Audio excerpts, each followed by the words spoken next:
رب العالمين إله الأولين والآخرين والصلاة والسلام على أشرف الأنبياء والمرسلين سيدنا ومولانا محمد بن عبد الله الأمين وعلى آله وصحبه أجمعين وعلى كل من دعا بدعوته واستنى بسنته واهتدى بهديه إلى يوم الدين.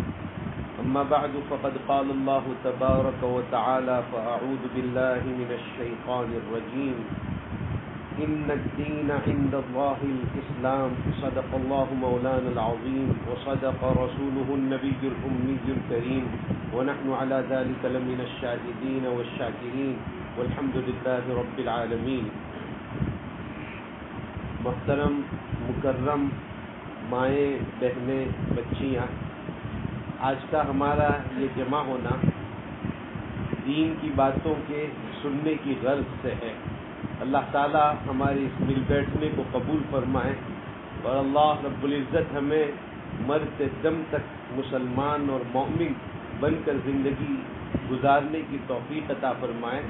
اور اللہ پاک ہمارا جب آخری وقت آ جائے تو کلمہ طیبہ کے ساتھ ہمیں اس دنیا سے جانا نصیب فرمائے.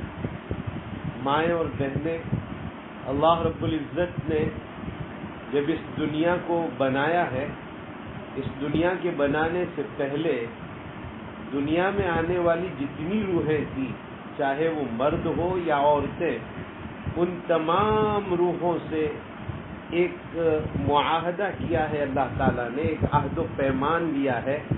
اللہ تعالیٰ نے ہم سب سے پوچھا ہے اور ہمارا یقین ہے کہ اس وقت ہم لوگ وہاں موجود تھے، ہماری روحیں وہاں موجود تھیں، اور اللہ تعالیٰ نے ہم سے ایک سوال پوچھا تھا، الست بربکم، کیا میں تمہارا رب نہیں ہوں؟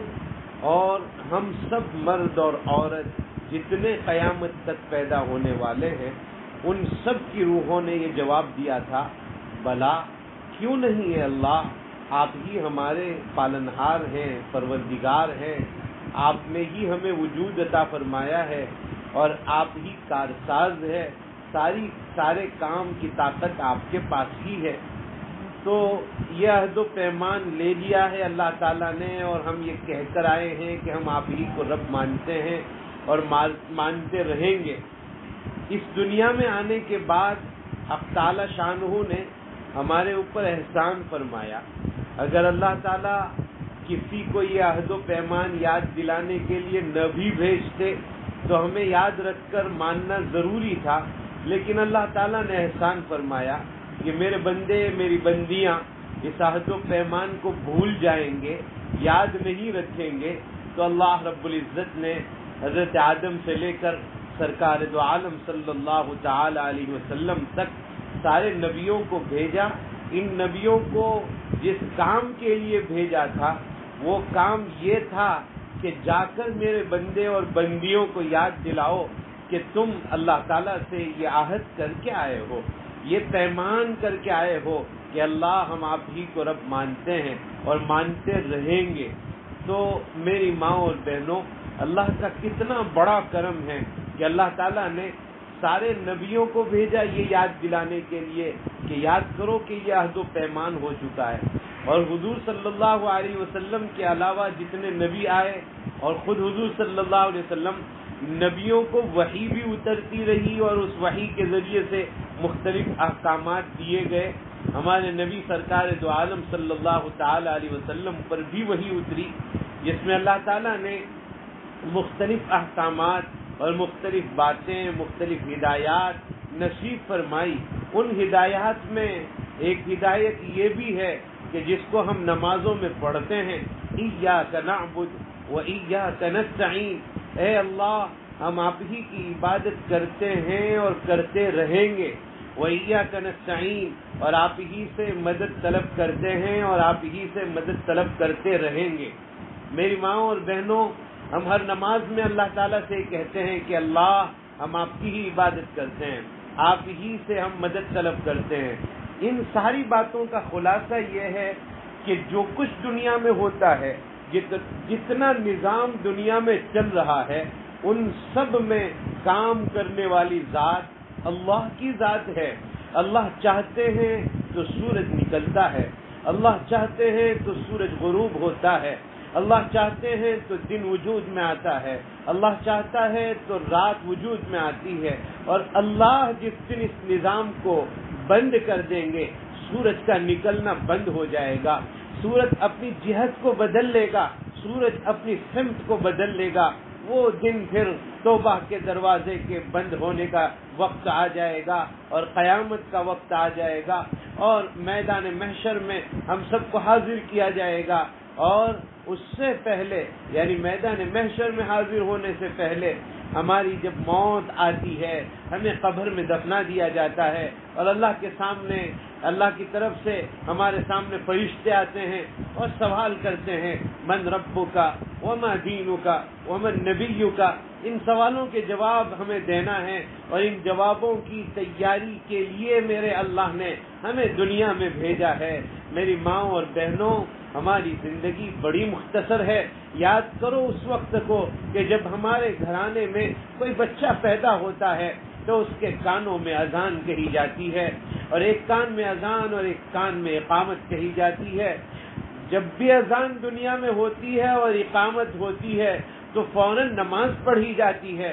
یہ وہ اذان ہے جو ایک کان میں کہی گئی، اور یہ وہ اقامت ہے جو دوسرے کان میں کہی گئی، لیکن نماز کوئی نہیں پڑھی گئی۔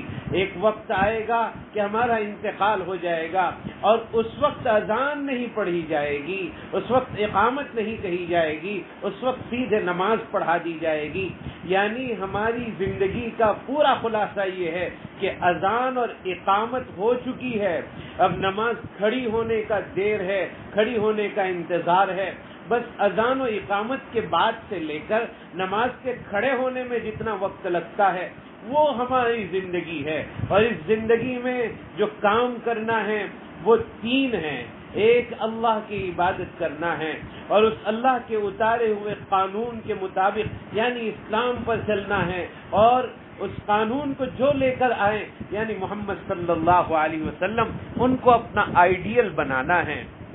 تو آج کی مجلس میں ہم یہ ذکر کریں گے کہ یہ تین کام زندگی کے بنیادی ہے۔ پہلا کام ایک اللہ کی عبادت، ایک اللہ کی عبادت، اسی کو اپنا سب کچھ ماننا، وہی یہ ماننا کہ وہی ہمارے لیے کرتا دھرتا ہے۔ ہم بیمار ہو جائیں تو بیماری اللہ دیتا ہے، ہمیں شفا مل جائے تو شفا اللہ دیتا ہے، ہم اگر کہیں گر گئے تو یہ اللہ کی طرف سے ہے، ہم کھڑے ہو گئے اللہ کی طرف سے ہے، ہماری شادی ہو گئی اللہ کی طرف سے ہے، اولاد کا ملنا اللہ کی طرف سے ہے، اولاد کا نہ ملنا اللہ کی طرف سے ہے۔ اللہ جسے چاہتے ہیں لڑکے دیتا ہے، اللہ جسے چاہتے ہیں لڑکیاں دیتا ہے۔ یَهَبُ لِمَن يَشَاءُ إِنَاثًا وَيَهَبُ لِمَن يَشَاءُ الذُّكُورَ، اللہ جسے چاہتے ہیں لڑکے دیتا ہے، جسے چاہتا ہے لڑکیاں دیتا ہے۔ أَوْ يُزَوِّجُهُمْ ذُكْرَانًا وَإِنَاثًا، اور اللہ جسے چاہتا ہے لڑکے لڑکیاں ساتھ دیتا ہے، اکٹھے دیتا ہے، اور اللہ جسے چاہتا ہے نہیں دیتا۔ پھر وہ نہ دینے پر آئے تو ساری دنیا کی طاقتیں اس کو اولاد دینے پر قادر نہیں ہیں۔ میری ماں اور بہنوں، یہ بات میں اس لیے ذکر کرتا ہوں کہ ہمارے عقیدے بات بات میں بگڑ جاتے ہیں، خاص کر کے میری ماں بہن دن بھر میں اور رات بھر میں ایسے ایسے کلمات اور ایسی ایسی باتیں اپنی زبان سے نکالتی ہے کہ کبھی ایمان تک کا خطرہ ہونے لگتا ہے، ایمان باقی نہیں رہتا ہے۔ میری ماں اور بہنوں، ہمیشہ ہر کام میں اللہ کی طرف دھیان رکھو۔ میری ماں، تو کوئی معمولی نہیں ہے۔ اے میری ماں و بہنوں، آپ کوئی معمولی نہیں ہیں، آپ کے اوپر ایک نسل کی ذمہ داری ہے، آپ کے اوپر ایک نسل کا ایک بہت بڑا بوجھ ہے جس کی ذمہ داری آپ کے سینے میں ہے۔ اللہ رب العزت نے آپ کی گود کو مدرسہ بنایا ہے۔ پہلا مدرسہ بچے کا ماں کی گود ہوا کرتی ہے۔ اس گود میں جو تربیت ہوتی ہے وہ بڑھاپے تک یاد رہتی ہے۔ ہمارے جتنے اکابر ہوئے ہیں، ہمارے جتنے بڑے ہوئے ہیں، ان کے بڑے ہونے کے پیچھے اگر کسی کا بہت بڑا کردار تھا تو ان کی ماؤں کا تھا۔ ہمارے ائمہ حدیث میں سیدنا امام بخاری رضی اللہ تعالیٰ عنہ بچپن میں نابینا ہو چکے تھے، اللہ تعالیٰ نے ان کی دونوں آنکھیں لے لی تھی، وہ نابینا تھے، دیکھ نہیں پاتے تھے۔ ان کی ماں کو بہت تکلیف تھی کہ یہ کیا ہو گیا، میرا بچہ نابینا ہو گیا، اندھا ہو گیا۔ ماں رات میں اٹھتی تھی، دعائیں کرتی تھی، روتی تھی اور رو رو کر اللہ تعالیٰ کو مناتی تھی، اے اللہ میرے بچے کو آنکھیں عطا فرما، بینائی عطا فرما، طاقت عطا فرما، قوت عطا فرما۔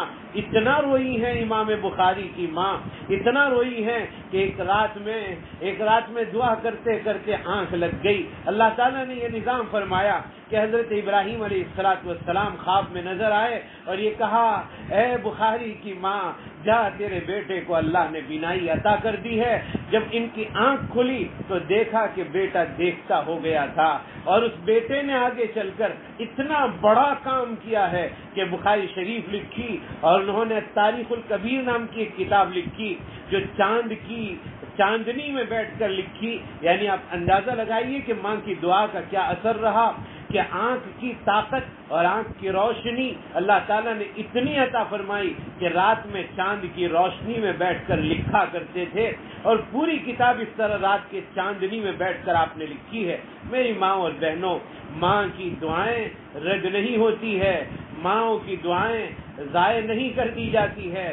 آپ کی ذمہ داری ہے، آپ ہاتھ اٹھائیے اپنے بچوں کے لیے اللہ تعالیٰ کے سامنے اور اللہ تعالیٰ سے مانگیے کہ اللہ میرے بچوں کو وقت کا جنید بغدادی بنا دیجئے، میرے بچوں کو وقت کا بایزید بستامی بنا دیجئے۔ بایزید کو بایزید اللہ ہی نے بنایا تھا، جنید کو جنید وقت اللہ ہی نے بنایا تھا۔ وہی اللہ آج ہمارے بچوں کو جنید بنانے پر قادر ہے، وہ اللہ آج ہمارے بچوں کو بایزید بنانے پر قادر ہے، وہ اللہ ہمارے بچوں کو بزرگ بنانے پر قادر ہے۔ لیکن ماں و بہنوں، بات یہ ہے کہ کسی زمانے میں مائیں اپنے بچوں کو بغیر وضو کے دودھ نہیں پلاتی تھی۔ آج اگر میرا اور آپ کا بچہ بچپن کی زندگی گزار رہا ہے، ہماری گود میں پل رہا ہے اور میری ماں کا دودھ وہ پی رہا ہے، ایک طرف ماں دودھ پلا رہی ہے اور ماں کی نظر اگر موبائل پر ہے، ماں کی نظر اگر ٹی وی کی اسکرین پر ہے، اور ماں کی نظر اگر دنیا داری پر ہے اور بچے کے مستقبل پر نہیں ہے، اس پر نہیں ہے کہ میرا بچہ کیا بننا چاہیے بڑا ہو کر، اور دنیا کے افواہی اور تباہی باتوں پر اگر نظر ہے، تو پھر یہی بچہ بڑے ہو کر انہی خیالات کا مالک بنے گا جن خیالات کو لے کر ماں نے اسے دودھ پلایا تھا۔ جس طرح ماں نے دودھ پلایا اس کے اثرات ماں کے اندر پیدا ہوتے ہیں۔ میری ماں اور بہنوں، ہمیں یہ خیال کرنا چاہیے کہ ہم اگر اپنے بچوں کو بڑا بنانا چاہتے ہیں تو اس کے لیے محنت کرنی ہوگی، کوشش کرنی ہوگی، اور سب سے بنیادی بات کہ ہم اپنے عقیدے کو مضبوط کر لیں، عقیدے کو مضبوط کر لیں۔ کرنے دھرنے والی ذات صرف اور صرف اللہ کی ہے، یہ ہم اپنے دلوں میں اتار لیں، اور جب مائیں اور بہنیں اپنے دل میں اتار لے گی تو وہ اپنے بچوں کے دل میں بھی اتارے گی کہ بیٹا یہ کام اللہ کرتے ہیں، دعا اللہ سے کرنی چاہیے۔ کیا بات تھی کہ حضرت خواجہ قطب الدین بختیار کاکی رحمۃ اللہ علیہ جب بچپن میں مکتب میں پڑھنے کے لیے گئے اور پڑھ کر اپنے گھر پر لوٹے ہیں اور اپنی امی سے کہہ رہے ہیں، امی کھانا دو، روٹی دو، سالن دو، اور ماں نے یہ کہا کہ بیٹا کھانا دینے کا کام تو اللہ کا ہے، میں نہیں دے سکتی ہوں، تو 2 رکعت نماز پڑھ، اللہ سے مانگ، اللہ تعالیٰ عطا فرمائیں گے۔ اور خواجہ قطب الدین کی ماں نے یہ کام کیا کہ بچہ جب نماز پڑھ رہا تھا تو چپ چاپ کھانا اس کے پیچھے رکھ دیا، بچے نے سلام پھیرا، دعا کی، اور دعا کے بعد دیکھا کہ کھانا موجود ہے تو دل میں یقین ہو گیا کہ دینے والی ذات اللہ کی ہے۔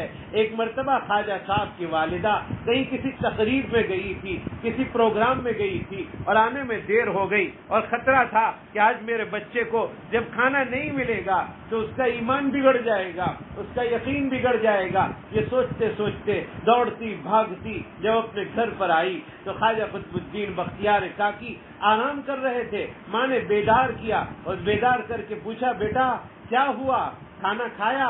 تو کہا، ہاں امی، روزانہ جس طرح 2 رکعت نماز پڑھ کے اللہ سے مانگتا ہوں اور اللہ دے دیتے ہیں، آج بھی میں نے نماز پڑھی اور اللہ سے مانگا، میرے اللہ نے مجھے عطا فرما دیا۔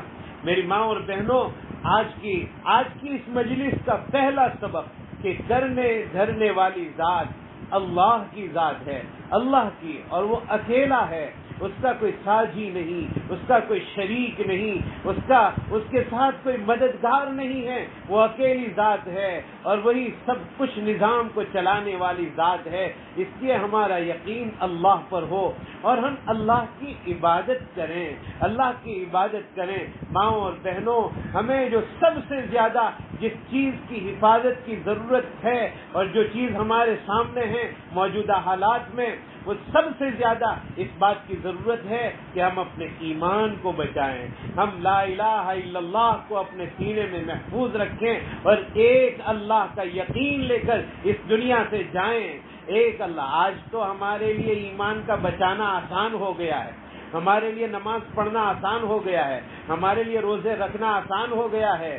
وہ زمانہ تھا سرکار دو عالم صلی اللہ تعالی علیہ وسلم کا، جس زمانے میں ایمان بچانا مشکل تھا، جس زمانے میں ایمان کے قبول کرنے پر مارا جاتا تھا، پیٹا جاتا تھا، ستایا جاتا تھا، حیران و پریشان کیا جاتا تھا۔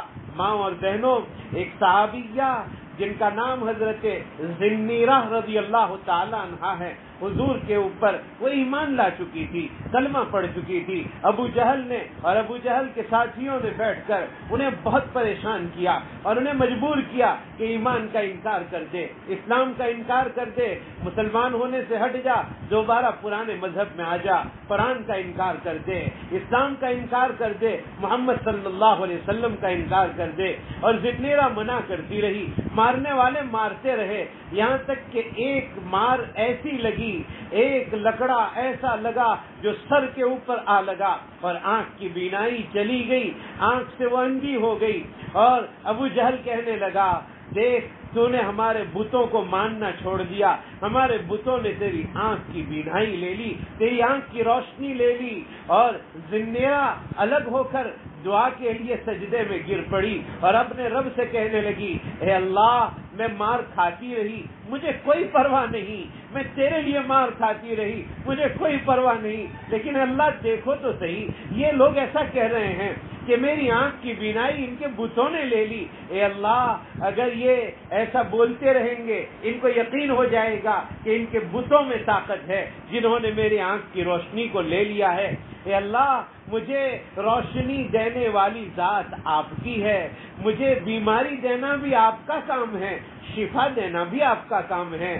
اے اللہ، یہی دعا ہونی چاہیے میری ماں بہنوں۔ جب بچے بیمار ہو جائے، ماں سرہانے پر بیٹھ جائے، ان کے سر پر شفقت کا ہاتھ پھیر دے اور شفقت کا ہاتھ پھیر کر اللہ سے کہے، اللہ، یہ میرا لخت جگر بیمار ہو گیا ہے، اے اللہ، بیماری دینا آپ کا کام ہے، اے اللہ، شفا بھی آپ ہی دے سکتے ہیں، اے اللہ، آپ شفا عطا فرما دیجئے۔ یہ دعا ہمارے سامنے ہونی چاہیے۔ آج سب سے بڑا المیہ، سب سے بڑا دکھ، سب سے بڑی تکلیف ہے میری ماں بہنوں، یہ ہے کہ جب بچہ بیمار ہوتا ہے ہم اسے ڈاکٹر کے پاس لے جاتے ہیں اور ڈاکٹر کبھی کوئی بڑی بیماری بتلاتا ہے کہ یہ تو مہلک بیماری ہے، خطرناک بیماری ہے، ہم بڑی جگہ پر لے جاتے ہیں، بڑے ڈاکٹر کے پاس، اور ہر جگہ مایوس ہونے کے بعد پھر ہم مصلی بچھاتے ہیں اور اللہ سے کہتے ہیں، اللہ، یہ کتنی بڑی بیماری آ گئی، شفا عطا فرما دے۔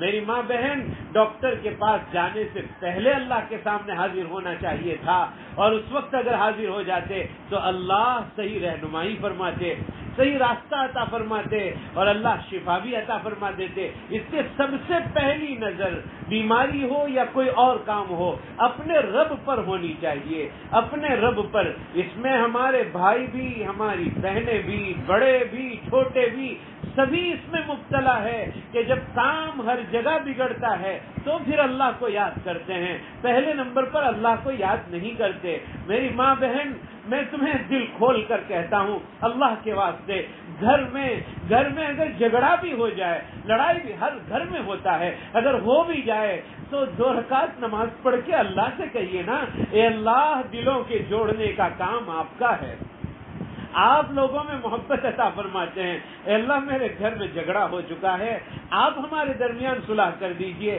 پھر دیکھیے اللہ ہمارے گھر کو کیسا جنت کا نمونہ بناتے ہیں۔ میں یہ عرض کر رہا تھا کہ حضرت ذنیرہ رضی اللہ تعالیٰ عنہ سر بسجود ہو گئی، سجدے میں گر پڑی، رونے لگی کہ اللہ آپ نے آنکھیں دی تھی، آپ نے بینائی لے لی، اے اللہ واپس دے دے، تاکہ انہیں پتا چلے کہ آنکھ کی روشنی دینا اور لینا بتوں کے ہاتھ میں نہیں، اللہ کے ہاتھ میں ہے۔ میرے اللہ نے دوبارہ بینائی عطا فرما دی۔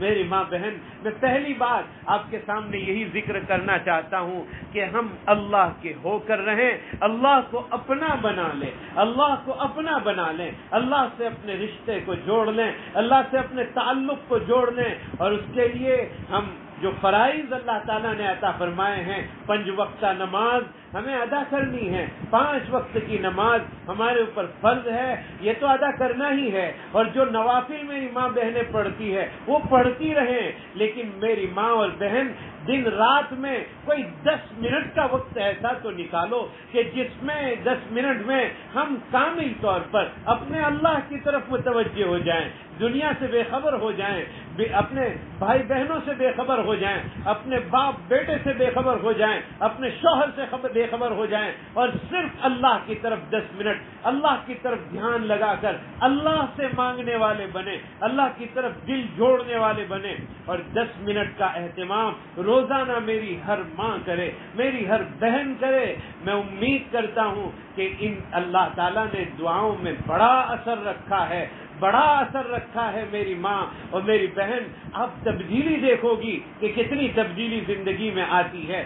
آج سے یہ کام شروع کر دو میری ماں بہنوں اپنے لیے، اور امت میں جو بگاڑ پھیل رہا ہے، آج کئی لڑکیوں کے بارے میں یہ خبر آ رہی ہے جو اسلام چھوڑ کر غیر مسلمین کے ساتھ جا رہی ہے۔ ہمیں اپنی اولاد کی فکر کرنی چاہیے، اپنی لڑکیوں کی فکر کرنی چاہیے کہ کل کو ہماری لڑکی کہیں کسی غیر کے ہاتھ میں نہ چلی جائے۔ ہم اس کے لیے ابھی سے دعا کریں، اور پوری امت کی بچیوں کے لیے دعا کریں کہ اللہ ہر ایک کی حفاظت فرمائے۔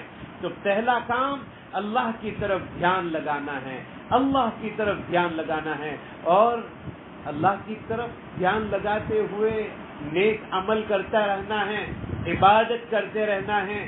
کچھ دنیا میں کر لیں گے میری ماں بہن، وہ قبر میں کام آئے گا، ورنہ دنیا یہی رہ جانے والی ہے، گھر یہی رہ جانے والا ہے، مکان یہی رہ جانے والا ہے، اولاد یہی رہ جانے والی ہے، سارے رشتہ دار یہی رہ جانے والے، کوئی نہیں ساتھ آنے والا۔ رشتہ دار بڑے سے بڑا، بہت محبت کرنے والا شوہر قبر تک چھوڑ کے واپس چلا آتا ہے، بہت پیار کرنے والا بیٹا قبر میں اتر کر واپس چلا آتا ہے۔ کوئی ساتھ نہیں آتا میری ماں بہن، قبر میں اگر کوئی ساتھ آتا ہے تو نیک عمل آتے ہیں۔ کوئی کام ایسا کر لیجئے کہ جس سے اللہ راضی ہو جائے اور اللہ جنت کا فیصلہ کر لے، اللہ جنت کا فیصلہ۔ ہمارے بزرگوں میں ایک بزرگ گزرے ہیں، حضرت شاہ عبدالعزیز صاحب محدث دہلوی رحمۃ اللہ علیہ۔ وہ ایک مرتبہ سبق پڑھا رہے تھے، اور سبق کے دوران ایک شخص آ کر بیٹھا، اور دیکھنے میں وہ نیا آدمی تھا، کوئی پہچانتا نہیں تھا، اور وہ آ کر عجیب و غریب انداز میں بیٹھ گیا۔ تو شاہ صاحب نے پوچھا کیسے آنا ہوا؟ کہا ایک سوال پوچھنے آیا ہوں۔ اور میں پوچھو کیا پوچھنا چاہتے ہو؟ کہا میں عجیب ایک مرحلے سے گزر کر آپ کے سامنے آیا ہوں، اور مجھے ایک بڑے میاں نے بتلایا ہے کہ میرا جو سوال ہے وہ اتنا خطرناک ہے کہ اس سوال کا جواب شاہ عبدالعزیز صاحب کے علاوہ کوئی نہیں دے سکتا۔ میں نے آپ کا نام سنا، میں چلا آیا، سفر کر کے آیا، میں دور سے آیا ہوں، دہلی کا سفر کر کے آپ کی خدمت میں حاضر ہوا ہوں۔ پوچھا کیا سوال ہے؟ کہا میں ایک کام سے، ایک کاروبار کی تلاش میں، میری بیوی کے کہنے پر میں گھر سے نکلا تھا کہ جاؤ بچے بڑے ہو گئے، ان کی شادیوں کا وقت قریب آ رہا ہے، کچھ پیسے کما لو۔ تو میں پیسے کمانے کے ارادے سے گھر سے نکلا تھا، اور گھر سے جب نکلا چلتے چلتے چلتے راستے میں ایک گاؤں آیا چھوٹا سا، جس میں 8-10 مکان کی بستی تھی، اور ایک چھوٹا سا کچھ کمرہ بنا ہوا تھا جہاں کھانے پینے کی کچھ چیزیں ملتی تھی۔ راستہ گزرنے والا کبھی رات میں اگر وہاں ٹھہرنا چاہے تو کچھ دیر وہ آرام کر لیتا تھا۔ میں وہاں ٹھہر گیا، اور میں جب وہاں ٹھہرا تو رات کا وقت کافی گزر گیا تھا. ایک عورت وہاں کام کرنے والی آ کر مجھے پوچھتی ہے کہ کیوں یہاں آئے ہو؟ میں نے جواب دیا میں سفر پہ جا رہا ہوں, کچھ پیسے کمانے کے لیے جا رہا ہوں اور میں صبح میں یہاں سے نکل جاؤں گا. اس عورت نے 2-3 مرتبہ آ کر مجھ سے یہ کہا کہ لو 10 روپے میرے پاس بہت محنت کی کمائی کے رکھے ہیں, پسینے کی گاڑی کمائی کے 10 روپے میرے پاس رکھے ہیں, اگر تمہیں ضرورت ہو تو لے جاؤ, یہ تمہارے اوپر قرض رہے گا, جب تم واپس آؤ تو مجھے 10 روپے واپس کر دینا.